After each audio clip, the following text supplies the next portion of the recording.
I feel like 2025 wasn't as bad of a year as 2024 when it came to movies. This is maybe the only instance where 2025 was a better year than 2024. Now, when I say 2025 was a better year for movies than 2024, I say that while also acknowledging that, yeah, there were undeniably great movies in 2024, but there were also an unusually large amount of terrible movies that came out in 2024. Joker 2, Madam Web, Megalopolis, Craven the Hunter, Emilia Perez, Unfrosted, Argyle, the list goes on.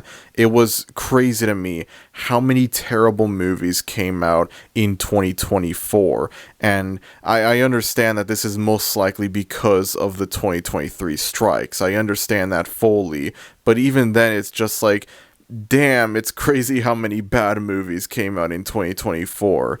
And then 2025 comparatively, I feel like there were obviously bad movies. I mean, if there weren't any bad movies, then this video would never exist. But I feel like there weren't as many, like, really awful movies this year. Like, I feel like this year didn't have a Joker 2. It didn't have a Madam Web. Well, it kind of had a Madam Web, I guess. It didn't have, like, an Emilia Perez. It didn't have anything of that sort. It was a better year for movies. There were more good movies this year compared to bad movies. I want to say, like, overall, I think I watched more good movies this year compared to bad movies. Which is why, for the first time ever, I am also doing a best movies list in addition to doing a worst movies list. I think it works better doing the worst list first and then doing the best list. I ran a poll asking people what they wanted to see first, and they wanted to see the best movies list first, but then I thought, it just worked better doing the worst first, you know? That rhymed, I'm aware. Now, before I go over the worst movies proper, the top 10 worst movies, I'm gonna go over some dishonorable mentions. Plankton, the movie, Captain America, Brave New World, Materialists, Honey Don't, Him, and Five Nights at Freddy's 2. And now, before you get your panties in a twist over FNAF 2, let me clarify something. I had a lot of fun with this movie. I found this movie to be enjoyable and entertaining. However, from an unironic, objective perspective, it does deserve to be acknowledged as one of the worst movies of the year, from an objective perspective. I had a lot of fun with this movie. It was a fun, bad movie, but it was also a bad movie, objectively. You can have fun with a movie, you can enjoy a movie, and then also acknowledge from an objective perspective, it's bad. I think the same thing could be said for the first movie that we'll talk about on the list proper, but to a far lesser extent. Now, finally, before I go over the worst movies of 2025, I just want to clarify something. If there's a movie that's missing from the list or from the dishonorable mentions, there's a very strong chance that I didn't watch it, and that's why it's not on the list. There's a very strong chance that's the reason why. I believe at the beginning of the year, Netflix put out this movie called The Electric State, which is, I believe, from the Russo brothers, the directors of Infinity War and Endgame, and this movie had, like, a massive budget, like an unnecessarily high budget, and it's also, like, a really terrible movie, apparently. It's, like, a really awful movie. It's based on, like, a comic book, I think. I'm not sure. I've heard that this movie is awful. However, for better or worse, I never got around to seeing it, and so it's not on the list, period. And so, with all of that said, enough delays. It's time to go over the top 10 worst movies of 2025. Let us begin. Number 10 is a movie that I want to imagine there will be some people that will somehow be unironically pissed off at the fact that I'm including it on this list. And again, like I briefly brought up with FNAF 2, I will acknowledge that this movie is at least entertainingly bad. I personally had fun with this movie, but it is objectively a bad movie. And unlike with FNAF 2, I feel like it's worse for this movie because I could very easily see an alternate, actually unironically good version of this movie. And it hurts me the fact that we will never get that unironically good version. Number 10 is a Minecraft movie. Yes, that's right, the most memed movie of 2025, and it's also the 10th worst movie of the year. Now, Minecraft is a game that a lot of people hold very close to their hearts, myself included. And when you take into consideration the recent video game adaptation renaissance that we've been living in, you would think a movie based on Minecraft, a movie based on the best-selling video game of all time would be part of that club. You would think it would be part of that renaissance. And then near the end of 2024, the first teaser trailer for this movie would come out, and almost instantly everyone would ridicule it, including me. The weird ugly designs of like some of the characters, like they try to recreate the blocky art style of Minecraft, but they also make it like super photorealistic, and it just looked really unappealing and ugly to look at. The baffling decision to have Jack Black of all people play Steve, and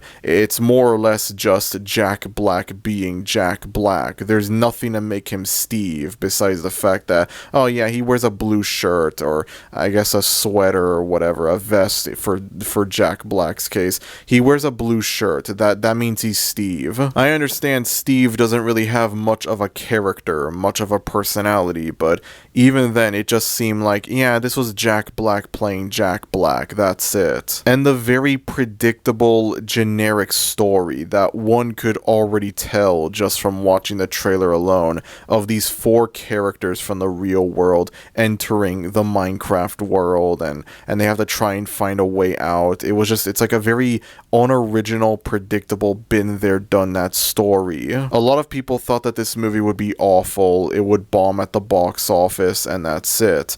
And then in the months leading up to the movie's release, this movie would have a kind of a 180 in terms of its reception, where it's like, instead of being looked at as like an awful, terrible movie, it would be looked at as a bad movie, but like a potentially ironically enjoyable bad movie. The more trailers that we would get for the movie, the closer that we got to the movie's release, the more memes we would get for the movie. The memes of like Jack Black saying different Minecraft related things. I don't know what's up with that. I guess there's just something inherently funny hearing Jack Black say flint and steel or the nether. And then when the movie came out, it escalated into this big viral trend where people would throw food all over the theaters whenever Jack Black says something funny from Minecraft. The biggest example of this being Chicken Jockey. Unfortunately though, certain people would take it a bit too far, thereby ruining the challenge, the trend, whatever. This was a movie that people thought would fail, and instead it ended up being massively successful, one of the highest grossing movies of the year, and it came very close to making $1 billion. It's like Morbius, except the memes actually helped make it successful. Now again, I have to clarify, this movie is at least entertainingly bad. I had fun with this movie. Out of every movie on this list, this is probably the only one that I would ever come back to. This movie has far more rewatch value than the remaining 9 movies on the list. The remaining 9 movies, you could not pay me to sit through them a second time. This movie, yeah, you know, I could watch it. I could see like my friends and I watching it and having like a stupid time watching it, just a stupid fun time watching this dumb movie. I could see that. But then I think about it more deeply. I think about the whole thing of like, you know, Minecraft is a genuinely amazing game, and it's like, yeah, the movie's not unwatchable, but it doesn't feel like Minecraft. It's like it lacks a lot of what makes Minecraft great as a video game. I wholeheartedly believe they should have made this a fully animated movie, akin to like the Lego movie. They should have done something like the Lego movie. At the very least, what they could have done was have like, the real world segments be in live action, and then when all of the characters enter the Minecraft world, when like Jason Momoa enters the Minecraft world, then it's like, then everything becomes like CGI, blocky, whatever. I would take that. That would be fine by me. And instead, it's all just live action, and that's it.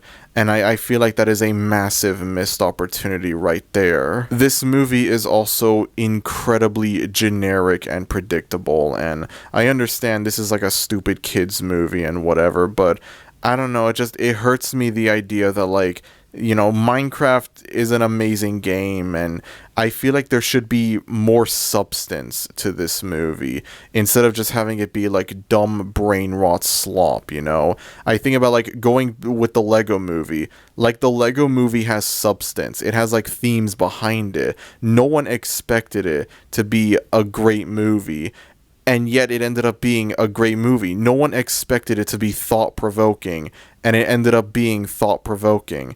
And then, I look at like Barbie as well, and it's like, I may hate Barbie. I think Barbie, I can't stand Barbie, but at least like I respect it for saying something.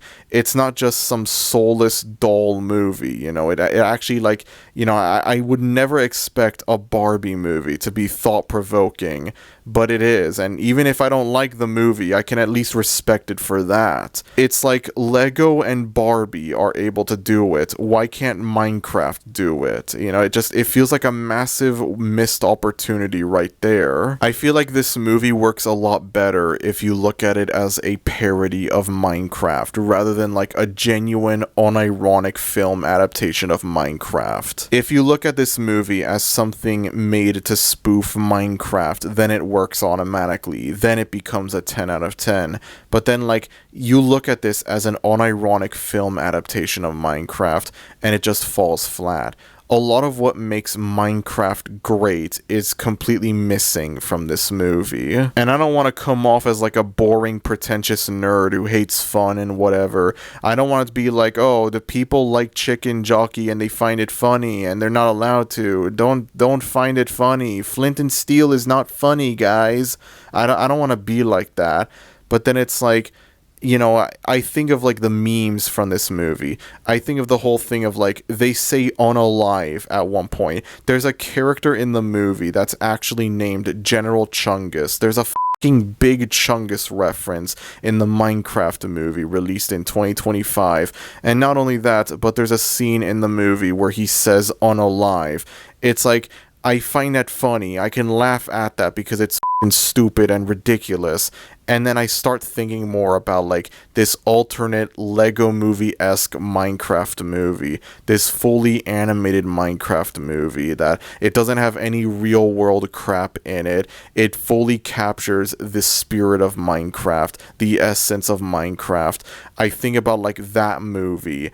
And especially given the fact that like the last couple of years we've had like more stylistic animated movies, Spider-Verse, K-pop Demon Hunters, TMNT Mutant Mayhem, Puss in Boots: The Last Wish, Wild Robot, etc. The list goes on. Like, you think of like all of those movies, and then you think of like Minecraft would fit in perfectly with those movies. And then like I think of all of that, and I get reminded that movie doesn't exist, and it never will exist. We will never get that movie, no matter what. And instead, we're stuck with what is essentially a fucking parody of Minecraft. A spoof is what it is. This is to Minecraft what Batman and Robin is to Batman. If you look at it as a parody, it's a masterpiece. If you look at it as a genuine, unironic movie, then it starts to fall flat. It's just a shame, if you ask me, really. There are unironically good things about the movie. I do believe that like Jack Black and Jason Momoa have a lot of great chemistry, but then it's like, it doesn't matter when the movie is just like, it doesn't feel like Minecraft. I know there's gonna be people that will get mad at me for putting this as one of the worst movies of the year, but I'm sorry. This movie is like funny and hilarious and whatever. It's ironically good. This movie is funny bad, but I don't want a Minecraft movie that's funny bad. I want a Minecraft movie that's genuinely unironically great. You know, I want a Minecraft movie that reminds me of why I love Minecraft. And this movie fails at doing that. I'm grateful that the movie isn't unwatchable or offensively bad or anything like that. I'm grateful that I could at least still have some form of enjoyment watching the movie, even if it's completely ironic. But I just can't help but feel that, like, we should have gotten an unironically great Minecraft movie instead of whatever the this is, you know? Needless to say, I'm not exactly looking forward to the sequel coming out in 2027, especially given the fact that I can guarantee you, instead of trying to be an unironically good movie, instead of trying to be a better movie than the first movie, they're gonna double down on the memes. They're gonna try their absolute hardest to have lightning strike twice. They're gonna try to recreate the magic, the success of Flint and Steel. They're gonna try and have Chicken Jockey Part 2 happen, and it's just gonna be an embarrassing failure. They are more or less self-aware of the memes, and yeah, everyone knows as soon as they become self-aware about the memes stop being funny. And so just like that, I'm not looking forward to the sequel. When the trailer for this thing first came out, I was like, oh yeah, this is definitely gonna be one of the worst movies of 2025, and then the movie actually comes out, I watch it, and I think, yeah, it's a hilariously bad movie, it's entertaining, it's not one of the worst movies of 2025, and then I start thinking more deeply about the kind of movie that we should have gotten, the Minecraft movie that we should have gotten instead. And it makes me think, yeah, no, this actually is one of the worst movies of the year, never mind. Again, I understand there are going to be people that will be pissed off at this inclusion. There are going to be people that are like, oh, why is Minecraft on the worst movies list? How dare you? Which is exactly why we are moving on to a considerably less controversial take. Number 9 is probably the worst instance of false advertising I think I have ever seen for any movie ever. Number 9 is A Big, Bold, Beautiful Journey. And let me tell you something right off the bat. This movie is neither big, nor bold, nor beautiful. This movie is fucking boring. Now, I'm sure most of y'all are familiar with the whole thing of, like, lately there's been a lot of, like, ironic, meta, snarky humor in movies. Like, you think of, I don't know, Deadpool, for example. You think of, like, the kind of humor that Deadpool has, and it's, like, very snarky, ironic, self-aware. It's, like, almost nothing is ever really taken seriously. You've seen, like, that sort of thing. You've seen people that are critical towards this style of humor. They want movies that feel sincere. They want movies that feel human again.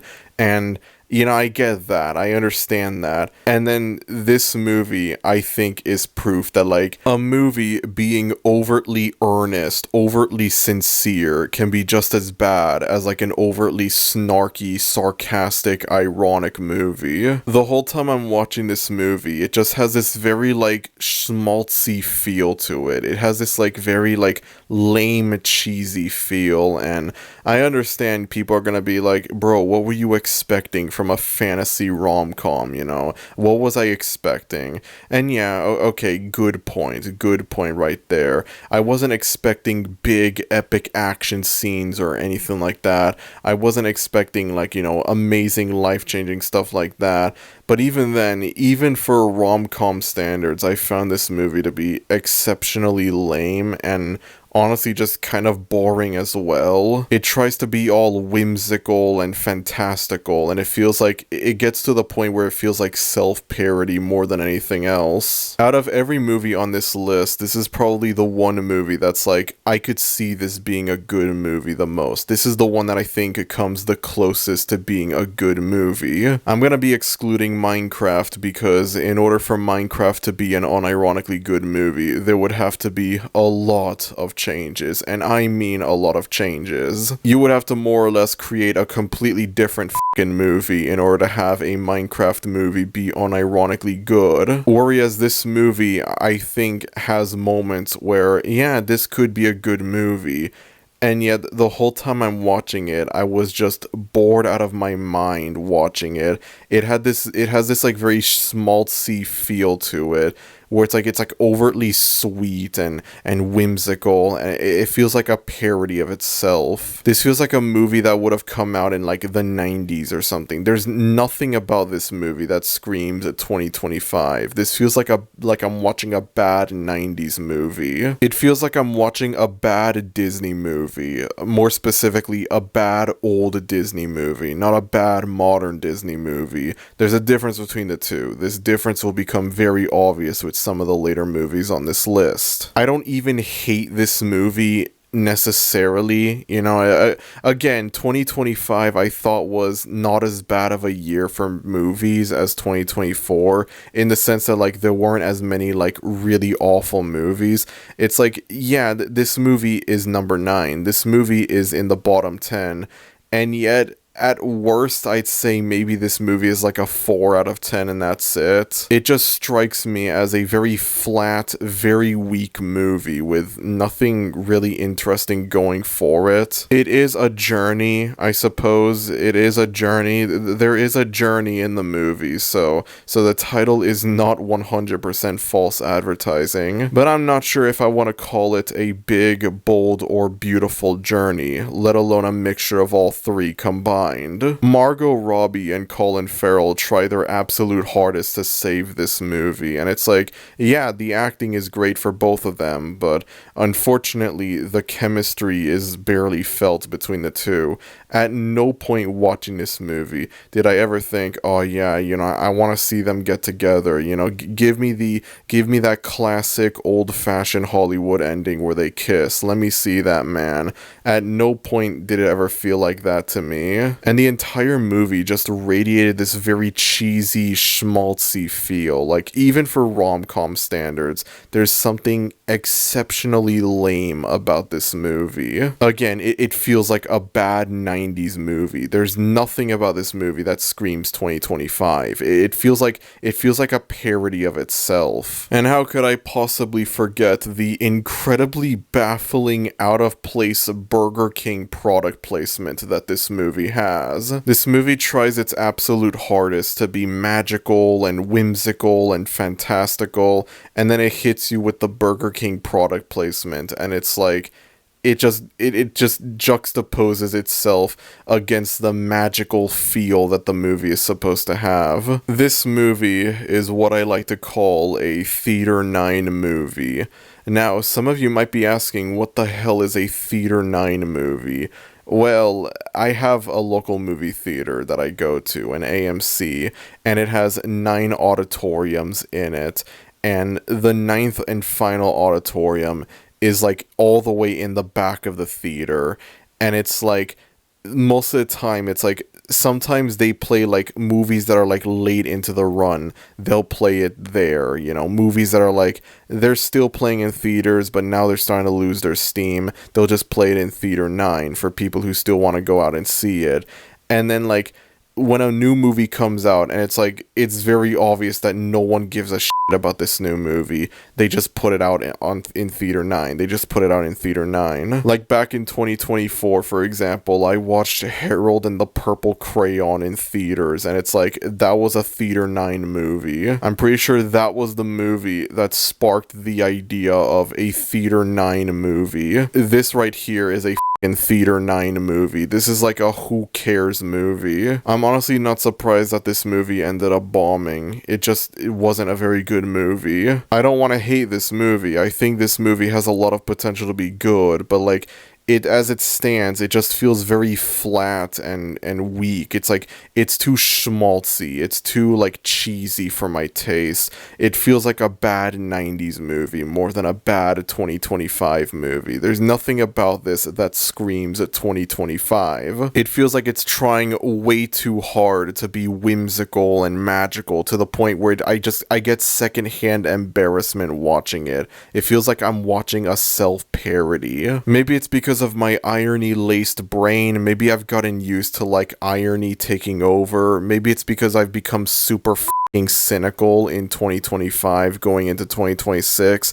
But it's like I look at the overly schmaltzy feel of this movie and I can't help but just roll my eyes at it, like acknowledging how incredibly lame it is. I want this to be a good movie. There are rare moments where it's like, yeah, I could see this being a good movie, but for the most part, I found this to be a very boring, very schmaltzy movie. And even for rom-com standards, it just strikes me as being extremely lame. And also as well, I have to go into some behind-the-scenes stuff for this specific movie. So I had to sail the 7 seas for every movie on this list, not to watch them, but to like get them for this video, to apply, to get like screenshots and images and whatever for these movies to put them into the video. I was able to do this very easily for all of the movies that are on the best movies list, with the exception of 2 movies, but that's only because they're still playing in theaters. They came out very late into the year, and I was able to successfully do this for every movie on the worst movies list, except for this movie, except for A Big, Bold, Beautiful Journey. I traveled to the island that I went to previously to get all of these movies, and it would just not work at all. You know how these islands are, they're filled to the brim with f***ing pop-ups and redirects and whatever. I tried to install like a redirect blocker and the piece of crap wouldn't work at all. I tried to look for alternatives, other islands to go to, and like none of them worked at all. And so against my will, I had to buy the movie on Blu-ray alongside a Blu-ray DVD ROM for my computer in order to rip the movie, thereby allowing for me to include like images and whatever from this movie in this video. And then, as if that wasn't good enough already, I eventually found an island that allowed me to download the movie and include it onto this video without needing the disc drive. So in other words, I wasted my money. I mean, listen, I'm gonna keep the disc drive just in case as a backup. You never know. I'm gonna keep it as a backup. But now it's like, now I'm stuck with this thing permanently. Now I'm stuck with this movie in my hands. I didn't have any intentions whatsoever to permanently own a really boring, really schmaltzy fantasy rom-com, but I guess I have this in my possession now against my will. Everything movies should be. Yeah, I don't know about that one, Jonathan. I don't know about that one. And so I kind of hate this movie a tiny bit because of that, I'm not gonna lie. I didn't think a mediocre rom-com would piss me off this badly, and yet here we are. And there you have it, folks. A bad, bland, boring journey. The 9th worst movie of 2025. Let's move on to number 8, shall we? Number 8 is a movie that's part of a franchise that, much like the creatures it focuses on, should have gone extinct a very, very long time ago. Number 8 is Jurassic World Rebirth. Alright, so I have to confess something. I had never seen a single Jurassic Park movie before 2025. In the days leading up to this movie's release, I binge-watched all of the previous 6 Jurassic Park movies. It was my first time ever watching any of these movies. I had heard a lot of things about like, oh, the first Jurassic Park is the only great installment. All the other ones are like whatever. Some of them are like really bad, that sort of thing. And it's like, I went into these movies with that knowledge, and then by the time I finished all 6 of these movies, I was left dumbfounded at the fact that like the first movie is so much better than all of the subsequent movies. It's not even funny. Like, y'all were not lying. The first movie needs no introduction at all. It's a classic. It's considered one of the greatest movies ever made. There is literally nothing I could say about this movie that hasn't already been said by tons of other people beforehand, so I'm not going to go into too much detail about it. I agree that this is the only masterpiece installment of the franchise. However, I don't think it's the only good movie in the franchise. I think The Lost World Jurassic Park, I don't know why they titled it that way. I don't know why it's not Jurassic Park The Lost World.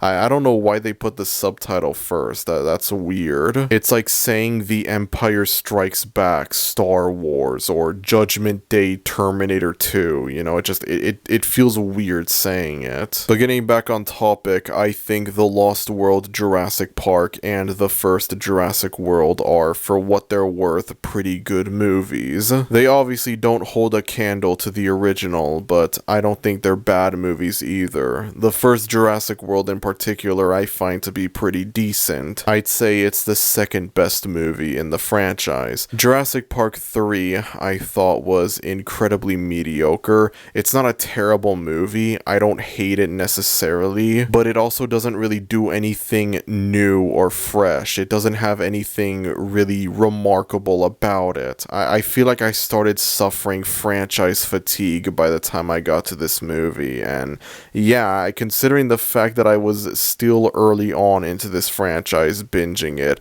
that wasn't a good sign. It wasn't a good sign, the fact that I had acquired franchise fatigue that early on into my binge watching. Jurassic World Fallen Kingdom, I think, starts off strong. I think like the first quarter of the movie where they're on this island trying to rescue all of the dinosaurs before this volcano erupts, I think it's actually pretty good. And then the rest of the movie, where you have like these rich people auctioning off dinosaurs and whatever, and it's like the main characters, Chris Pratt and whatever, they try and stop them, and that's when it gets to like what the is this? That's when it becomes like really stupid and ridiculous. And I know that it's like, you know, these movies are kind of inherently stupid, alright? This is a movie about a dinosaur theme park with real dinosaurs, you know? This was inherently stupid from the beginning, and yet it's like, this feels like a parody more than like an actual legitimate sequel. And that feeling was further felt when I got to Jurassic World Dominion, which might, honest to God, be one of the worst movies I think I've ever seen. I cannot believe, like, this is a jump the shark movie right here. I ended up watching the extended version because I thought, oh, maybe that's like the definitive version to watch, and so I had to sit through like 2 hours and 40 minutes of the stupidest that I think I've ever seen in my life. And again, this is a movie franchise about a dinosaur theme park with real dinosaurs, so that's saying something right there.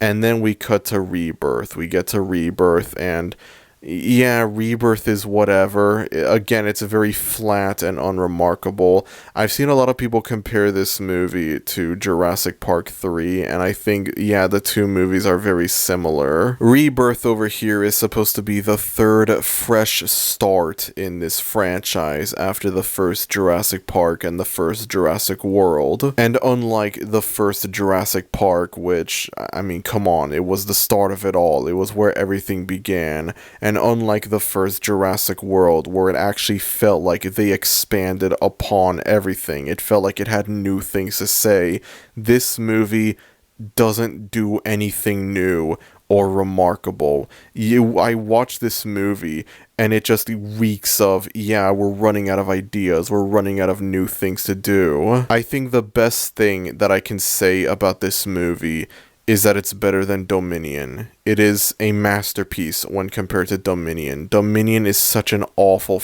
fucking movie, and this is like so much better in comparison, even if it's still not a very good movie. This movie is a soulless cash grab and all that, but to be honest, I'm kind of glad that it exists because I cannot imagine having Dominion be the last movie in the franchise. Jesus Christ, man. This movie introduces a new set of characters that weren't seen in any of the previous 6 movies. There's nothing interesting about them. There's nothing memorable about them. One could argue no one goes into these movies expecting deep, complex characters. They just want to see big dinosaurs and that's it. But even then, I feel like these characters are just extra unmemorable and flat. There's nothing really like unique about them. There's nothing special about them. There's a scene in the movie where they take the time to acknowledge, the dinosaurs around them, and these are like the peaceful dinosaurs that they're not going to chase them or hurt them or anything like that.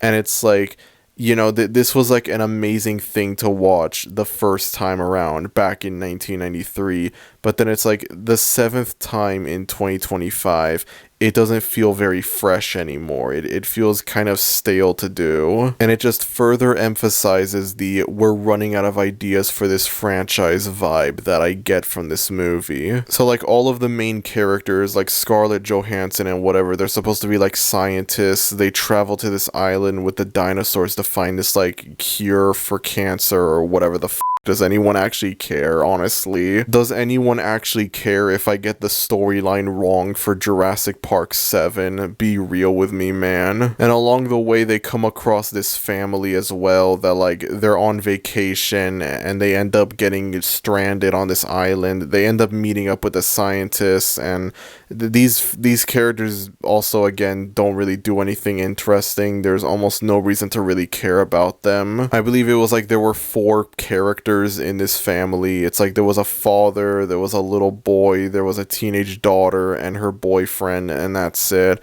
And it's like none of them die, none of them get like hurt by the dinosaurs. It's like all 4 of them survive by the end of the movie. There are several moments throughout the movie where it makes you think the father is gonna die or the boyfriend is gonna die, and then it's like it ends up not happening at all. All 4 of them manage to escape safely, and I don't know, I just feel like that kind of makes this movie feel even more underwhelming and anticlimactic. It almost makes me question what's the point of even including this family into the movie if you're not going to have like any of the members of it die. And then likewise as well, the main scientist team of the movie, I believe it's like 1 member dies fairly early on into the movie, and that's it. In like the big climactic ending scene, I remember it was like one of the main characters tries to sacrifice himself. He like goes into the water holding up a flare to like get the attention of a dinosaur, leading the dinosaur away from the other characters, and it makes you think like he's gonna sacrifice himself to save the other members, to save the other characters of the movie. And the movie treats it like it's this big emotional thing, like the characters are mourning his loss, and then it turns out nope, he's perfectly fine. He's somehow managed to find a way to escape, and so now he's alive. And again, it just makes it feel very underwhelming and anticlimactic. Like, why even bother creating this like big epic thing where it's like, oh, he's gonna sacrifice himself, except he actually doesn't. He manages to distract the dinosaur and he manages to get away with it alive. He manages to reunite with the other characters and they all escape. It just feels very underwhelming and anticlimactic, and again, maybe I might be expecting too much out of Jurassic Park 7, but it just made the movie feel even more unnecessary than it already is. Again, this movie is unnecessary, it's a cash grab and all that. There's no reason for this movie to exist, but again, I'm kind of glad that it exists because, again, Dominion is such an awful movie. This is a masterpiece when compared to Dominion. It's kind of a boring, flat movie. It gives off heavy, we're running out of ideas vibes, but it's like, I'm glad that it exists because I cannot imagine having a movie as bad as Dominion be the last movie in the franchise. I already know there's going to be more of these movies in the future, even with the very lackluster quality of a lot of these movies. movies, including this one right here. And so I don't doubt the very real possibility that any of the future post-Rebirth movies could be worse than Dominion. But for the time being, I'm just going to appreciate the fact that, you know what, this movie is at least better than Dominion, and by a long shot as well. It's still a bad, unremarkable movie, but at least it's better than Dominion. It further ruins the kind of special feel that the first movie had, which I understand these movies make a lot of money, and that's why they keep making them, but it's like, the more of these movies that we get, the more Jurassic Park movies that we get, the less special the first one feels. But you know what? I'm glad that this franchise doesn't end with a movie as abysmal as Dominion. Anyways, let's move on to number 7, shall we? Number 7 is a movie that has a very absurd, unhinged premise, and although I did have fun watching it from time to time, I felt like it wasn't a fun enough movie. It missed out on the potential that it has. It didn't live up to the potential that it had. Number 7 is Death of a Unicorn. Now, I didn't exactly go into this movie expecting a life-changing masterpiece, a work of art, or anything like that.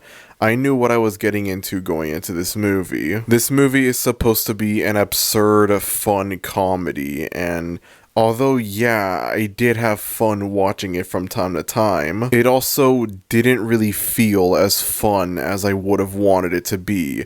There was just this vibe that I got from this movie. This kind of like weak, flat vibe that I got, where it was like, I wasn't enjoying this movie as much as I should. Like, did I have fun with this movie? Yeah, of course. Did I laugh while watching this movie? Yeah, of course.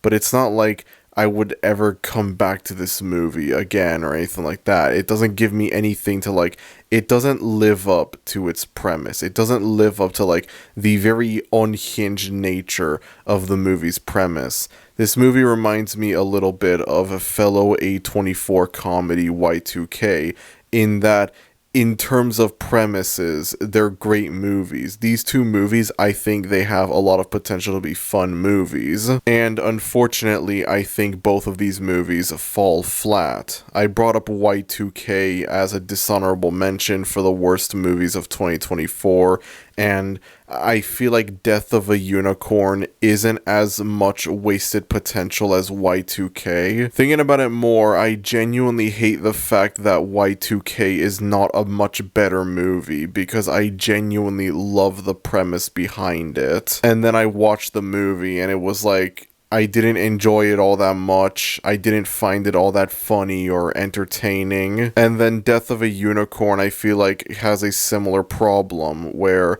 I mean, it's not to a lesser extent, of course. You know, I laughed watching this movie. This movie is funny from time to time, but it's not as consistently funny. The whole movie just has this been there, done that vibe. This is yet another movie that doesn't feel like it came out in 2025. This feels like a movie that would come out in like the early to mid 2010s, around the time when comedies were starting to decline in popularity. You have the two main characters, a father and daughter, played by Paul Rudd and Jenna Ortega respectively. They're spending several days at this rich family's house. I believe it's like Paul Rudd's character works for this family, I don't know. And then they run over a unicorn, and there you go, the title of the movie. They cause the death of a unicorn to happen. There you go, title drop. They arrive at the rich family's house, and they have like the unicorn's corpse inside of their car, and they don't want the rich family to find out about it, and they end up finding out about it. And so they start conducting all of these like experiments on the unicorn's corpse and whatever. And then we have like other unicorns, like the parents of the deceased unicorn coming in. And it's like, I guess in addition to being a comedy, this movie also wants to be a horror movie as well. You have Paul Rudd and Jenna Ortega and the rich family getting locked inside of this house, trying to find a way to escape and stop the unicorn unicorns, and then the unicorns end up murdering all of the people in the rich family for revenge. However, they let Paul Rudd and Jenna Ortega live. Jenna Ortega, for most of the movie, is like the only character that believes in the unicorns and whatever. It's like a very cliche thing where it's like she tries to convince her father that like unicorns are real, or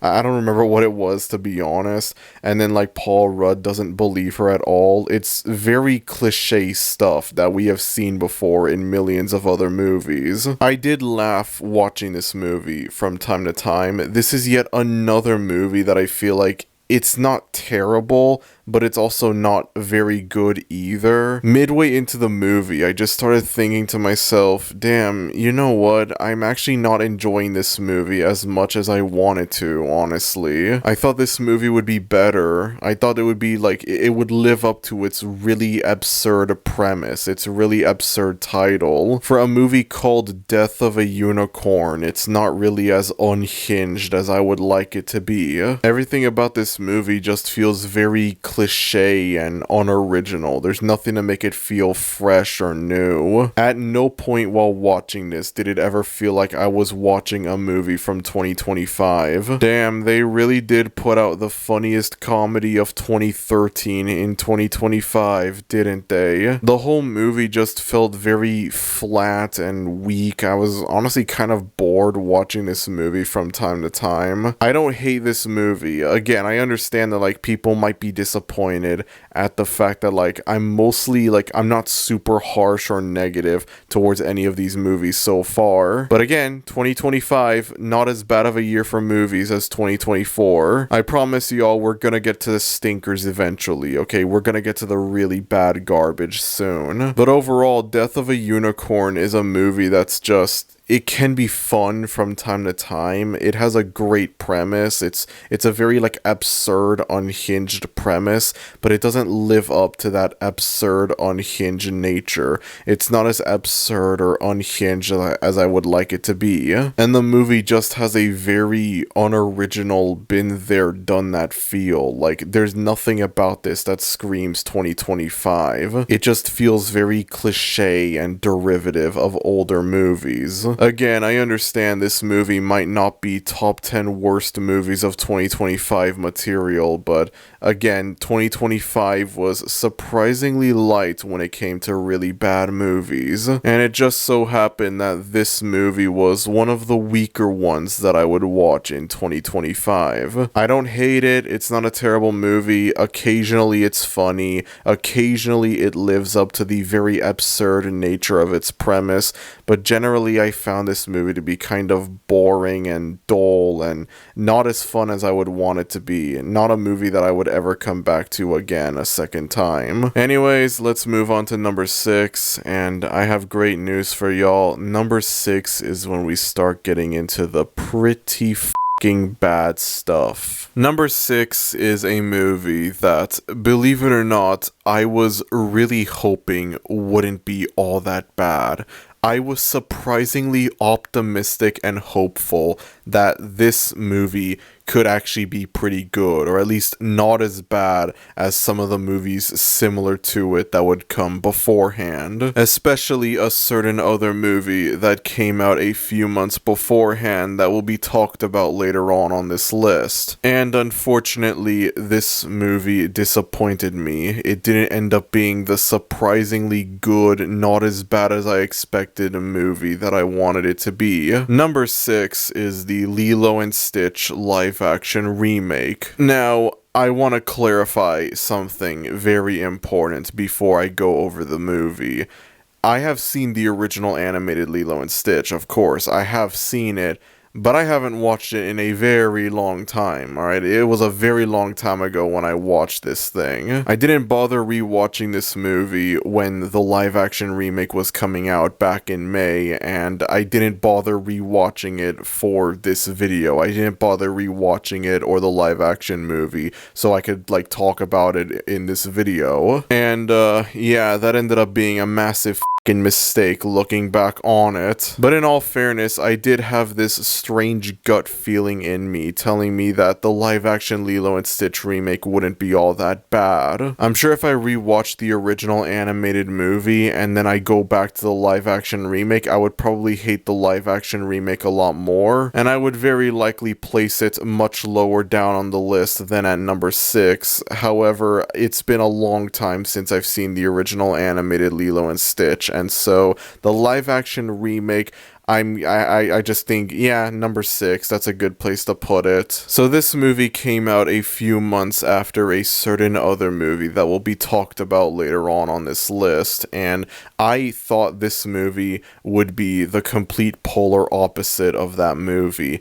I was strangely optimistic that this movie would actually be good, or at least not as bad as the other Disney live-action remakes, and I guess in a way, this is one of the better live-action Disney remakes, but it's not the surprisingly good movie that I expected it to be. Lilo and Stitch is a movie that needs absolutely no introduction. It is one of the most beloved Disney movies of all time. The character of Stitch is massively beloved by people of all ages. Stitch is arguably the most beloved Disney character outside of like the core original characters, Mickey, Minnie, Donald, Goofy, etc. A live-action remake of Lilo and Stitch was inevitable, whether you liked it or not, and I thought there was no way they could screw it up. I had that strange gut feeling in me. I don't know what it was.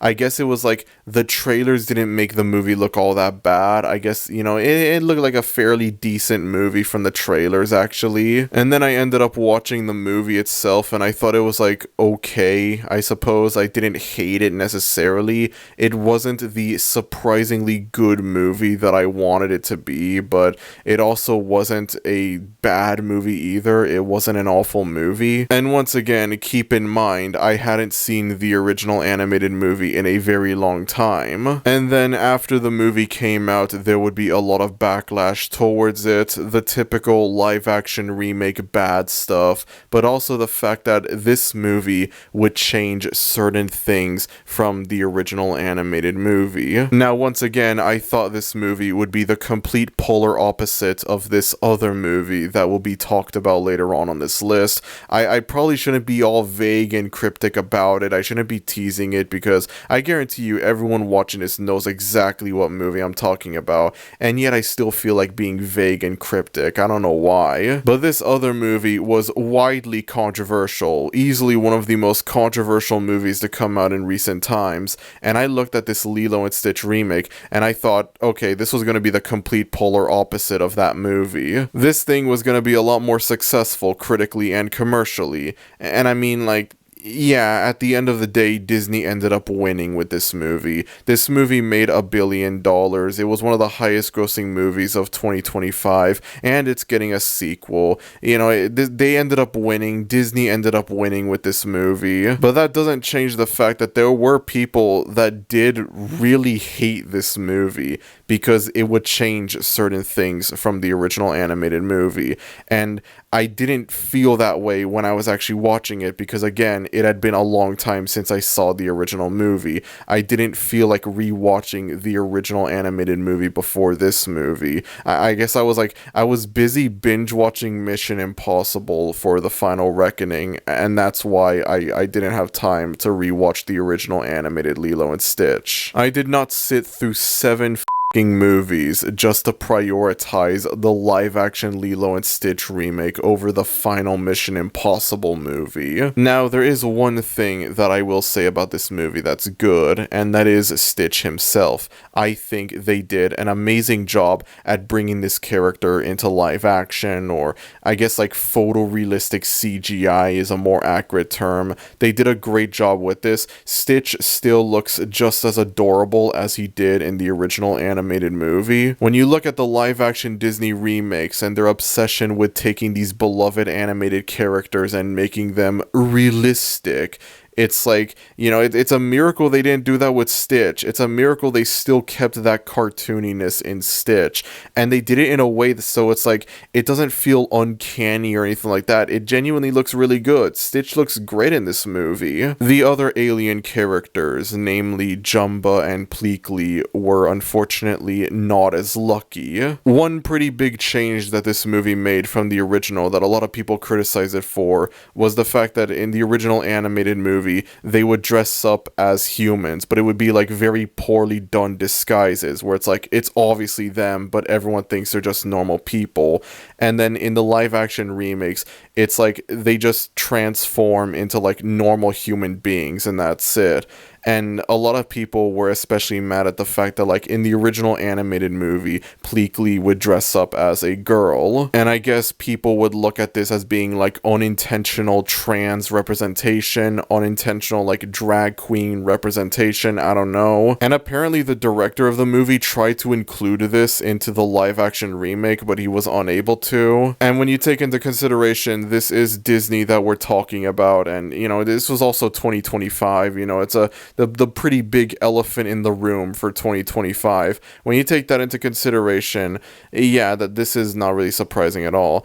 And on the one hand, I understand being disappointed by that, but on the other hand, it's kind of a good thing that we don't have to see these fucking awful live-action designs all that much in the movie. They genuinely cooked with Stitch, and then for Jumba and Pleakley, it's like, no, this looks terrible, I'm sorry. And speaking of Jumba, they end up changing his character completely from the original movie. Apparently the main villain from the original animated movie was completely removed from this live-action remake, and I believe the reason why was because they couldn't find a way to make his design work with like the photorealistic CGI, which is insane if you ask me, because I could very easily see this character translating into the photorealistic CGI art style much better than Jumba or Pleakley. And so as a result of that, Jumba is the main villain of the movie. Now again, it had been forever since I watched the original animated movie, and so, I didn't really remember this character. I don't even remember his name, to be honest. That should tell you something right there. But I do remember the ending of the original animated movie had like a spaceship fight between there was like a yellow spaceship and a red spaceship, and it was like, I guess that's kind of in the live action remake, but instead of the villain from the original movie, it's Jumba. And while I was watching it, it was like midway into the scene, I was like, wait, isn't he supposed to be a good guy? What the is going on? The movie ends with him getting arrested, and then there's like a post-credit scene where you have Pleakley with the rest of the main characters, the human characters, and I was just like, wait, isn't the other guy a good guy as well? Why isn't he there? What happened? And then as it turns out, they changed it so that he's the villain instead, and I don't understand why the hell they did that. Again, I wasn't necessarily angry at this. I thought it was a really stupid thing to do, but I wasn't angry at it because, I didn't have many memories of the animated movie. It had been forever since I watched it. Briefly looking past the changes that this movie makes to the original before I go over the big controversial change that it makes from the original, I just felt like I guess I did have fun watching the movie from time to time. I guess it was like occasionally it could be funny, but there was just this whole like vibe that I got from it that was like, this didn't work in live action. It didn't work as well as it did in animation. I know there's going to be people that will say like, oh, this applies to every single live action remake of an animated movie, but it's like, looking at this, the way I look at it, it's like, there are stories that can work in both animation and live action, and I'll go over this in more detail in the best movies of 2025 list with a particularly controversial inclusion, I want to imagine. And then it's like, on the other hand, there are stories that can only work in live action. Like, I don't think anyone's gonna say that, like, The Godfather would still be a great movie if it was animated. I don't think anyone's gonna say that at all. I don't know about the rest of y'all, but I have a strong feeling Saving Private Ryan wouldn't be as good if it was animated. I don't know why. I just have that gut feeling. And then there are stories that can only work in animation and not in live action. And Lilo and Stitch is one of those those stories. There are scenes in the movie where Lilo and Stitch are having fun together, playing around, messing with other people, and it's like, it's funny and charming and cute in the original animated movie, and then in the live action remake, something about it just doesn't feel right. It doesn't feel the same. It's not like the actress that plays Lilo's fault or anything like that. It's not her fault. I'm not gonna blame a child for this or anything like that, but it just, something doesn't feel right about it. It doesn't feel the same. Something feels off about it. That was just generally the vibe that I got from the movie. You know, it's like, I know people like to go on about these live action remakes and how they're not good, but it's like, it didn't really feel, you know, again, there are some stories that can work in both live action and animation. And it's like, Lilo and Stitch is not one of those stories, unfortunately. And with that said, let's go over the very big, very controversial change that this movie makes from the original, the ending. Now, as we all know, the main message of Lilo and Stitch is Ohana means family, family means no one gets left behind. There's a subplot in the original animated movie where Lilo's older sister, Nani, has to try and like take care of her, or else she'll lose custody of her. And at first the two of them are unable to get along, and as the movie ends they start to love each other and respect each other. Ohana means family, that sort of thing. And then the live action remake just kind of abandons that by changing the ending so that Nani doesn't like lose custody of Lilo, but instead gives her to like, I don't remember, like the agent or whatever. I think his name was Cobra Bubbles or something. I don't remember what his whole thing was in either movie. She does this so that she can go to a marine biology college in California. Yes, California. Friendly reminder, this movie takes place in Hawaii. Now, I don't know about the rest of y'all. I've personally never been to Hawaii, but I have a very strong feeling Hawaii probably has the best marine biology courses in the world. You know, I wonder why I would possibly think that. I wonder what could possibly compel me to believe that the best marine biology courses would be in Hawaii. I wonder what would inspire me to believe that this whole thing of her leaving Lilo and going to California is incredibly stupid. If you're gonna change the ending of the movie, that's one thing, but at least have the change make sense. They try to make up for this by having this portal gun. I swear to y'all, it actually just is a straight up portal gun. I believe like Lilo has this portal gun that'll allow for her to like open up a portal to Nani's dorm, allowing for her to briefly visit Lilo. And it just strikes me as like a pretty stupid thing to do. Like, I don't know why the hell you would do that. And this ending was where a lot of the backlash for this movie came from.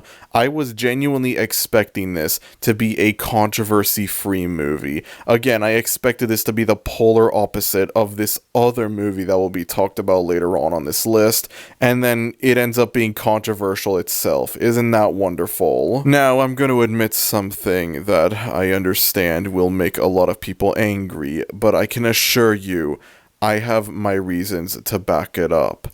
I understand 100% why people hate this ending. I understand why people are angry towards this ending. I am not defending this ending. I am not blindly ignoring the reasons why people are angry at this ending. I'm not just gonna blindly say like, oh, people hate this movie because it's a live-action Disney remake and that's it. That's the only reason people don't like it, totally. While completely ignoring the elephant in the room reasons why people actually hate the damn movie. I'm not gonna do anything like that at all, but I am personally unable to get angry at this movie, and that's simply because I didn't exactly have a very good relationship with my family in 2025. I don't want to go into too much detail about this. Lord knows I don't want to like trauma dump in a worst movies of 2025 video, but I had a very rough relationship with my family in 2025, and so I looked at the backlash surrounding this movie for betraying the message of Ohana or whatever, and it was like, Yeah, I understood why people were mad at this, but I was unable to get mad at it myself, unfortunately. It's really hard for me to pull the old Dom Toretto when I had a very sour relationship